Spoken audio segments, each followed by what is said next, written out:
Have you ever wondered how a single man's hatred could lead to one of the darkest periods in human history?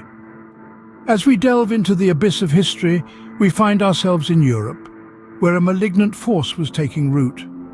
This force was none other than antisemitism, a deep-seated prejudice against Jews.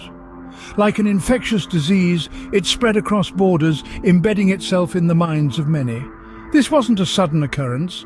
It was an evolution of age-old biases, fueled by a toxic blend of modern racism and nationalism. Now, imagine a world where these prejudices were not merely whispered in dark corners, but amplified by a man with a powerful voice and a dangerous ideology. This man was Adolf Hitler, a name that would become synonymous with hate and horror. His personal vendetta against Jews was not a secret. He wore it like a badge, proudly proclaiming his disdain and painting Jews as the root of all of Germany's problems. As Hitler's influence grew, so did his hostility towards Jews. His hatred was not just contained in fiery speeches, it was translated into action, resulting in the expulsion of Jews from Germany. This was not a mere relocation. It was a stripping away of homes, of identities, of lives. It was the beginning of the end for millions. But the expulsion was just the tip of the iceberg. Hitler's hatred was insatiable, and his actions escalated, moving from expulsion to a more sinister plan. He was not content with just removing Jews from Germany. He wanted to eradicate them from the face of the earth. The stage was set for a catastrophe, and the world was about to witness the unimaginable. The invasion of Poland marked not just a new phase in the war, but the beginning of a nightmare for European Jews. As the German forces swept across Poland in late 1939, they brought with them a brand of hatred and violence that would forever be etched into the annals of history. In the wake of the invasion, the Nazis began to establish ghettos across Poland. These weren't your average neighborhoods, but rather walled-off sections of cities where Jews were forcibly relocated. The ghettos were crowded, unsanitary, and often lacked basic necessities such as food and medicine. Imagine being ripped away from your home only to be thrown into a cramped, disease-ridden enclave with thousands of others, each one as scared and confused as you. Segregation was the order of the day. Jews were separated from the rest of society, their movements heavily restricted. They were forced to wear Star of David armbands or badges, marking them as targets for discrimination and violence. This was a world where your rights, your freedoms, and your life could be stripped away in an instant, all because of your faith. And then began the mass executions. Jews were rounded up, marched to the outskirts of the towns and cities and shot.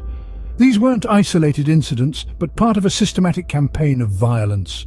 The Nazis were not content with mere segregation and humiliation. They wanted to wipe out the Jewish population entirely.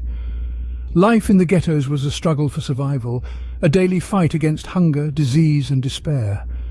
Yet, amidst the darkness, there were sparks of resistance and resilience. People found ways to educate their children, to celebrate their faith, and to keep hope alive, even in the face of unimaginable horror. With the ghettos in place, the systematic extermination of Jews was about to take a terrifying turn. The stage was set for what would become one of the darkest chapters in human history, the Holocaust. The invasion of Poland and the establishment of the ghettos marked the beginning, but sadly, it was far from the end. In the second half of 1941, a decision was made that would seal the fate of millions.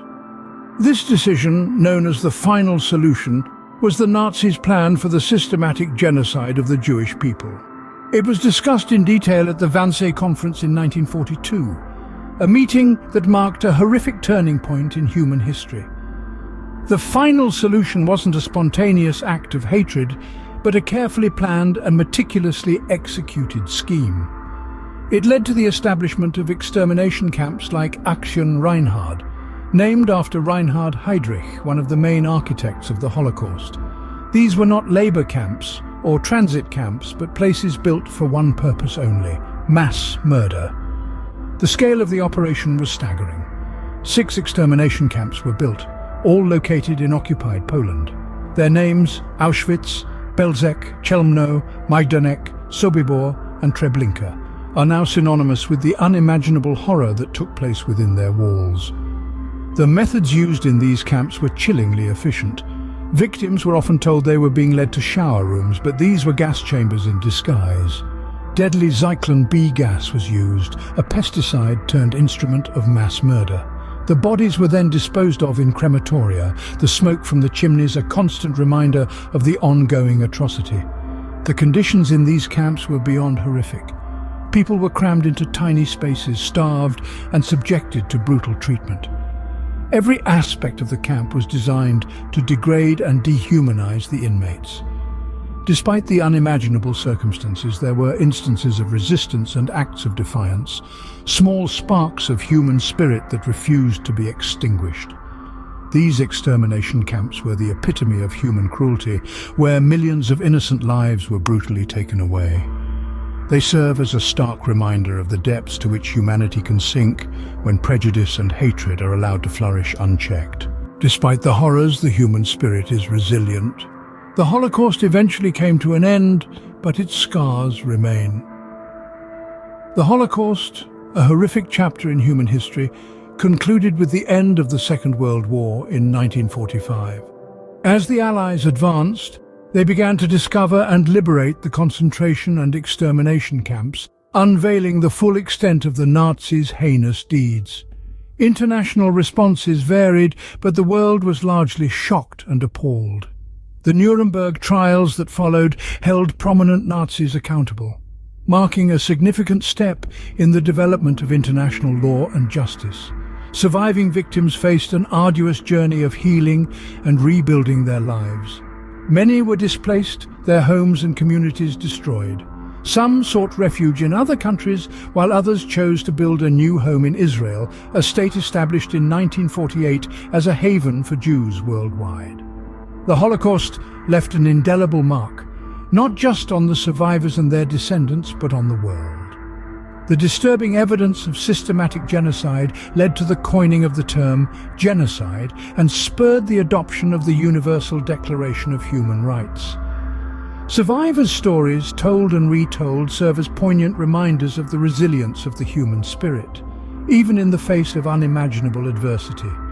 They are a testament to the power of hope, courage, and the will to survive. Educational initiatives around the world strive to keep the memory of the Holocaust alive, to ensure that such atrocities are never repeated. From museums to memorials, from literature to films, the Holocaust continues to be a subject of study and reflection. The Holocaust, a dark period in history, serves as a stark reminder of the horrors that can arise from hatred and prejudice. We must remember, learn, and constantly strive for a world that values diversity, dignity, and the sanctity of human life. So, what have we learned from this grim chapter of our history? From the rise of antisemitism to the invasion of Poland and the establishment of ghettos, we've traced the chilling path that led to the Holocaust, the systematic genocide of nearly 6 million European Jews. We've uncovered the horrifying reality of the final solution and the extermination camps, and the devastating aftermath that forever scarred our world. But this isn't just about remembering a tragedy. It's about understanding the causes, the deep-rooted anti-Semitism, the modern racism, and the nationalism that fueled this catastrophe. It's about acknowledging the consequences and the lasting impact of such an atrocity. We've learned that hatred can escalate to unimaginable levels, leading to the expulsion and mass murder of innocent people. We must learn from this, we must remember, and we must strive to prevent such horrors from ever happening again. Remember, history doesn't repeat itself, but it often rhymes. Let's ensure it doesn't rhyme with the Holocaust ever again.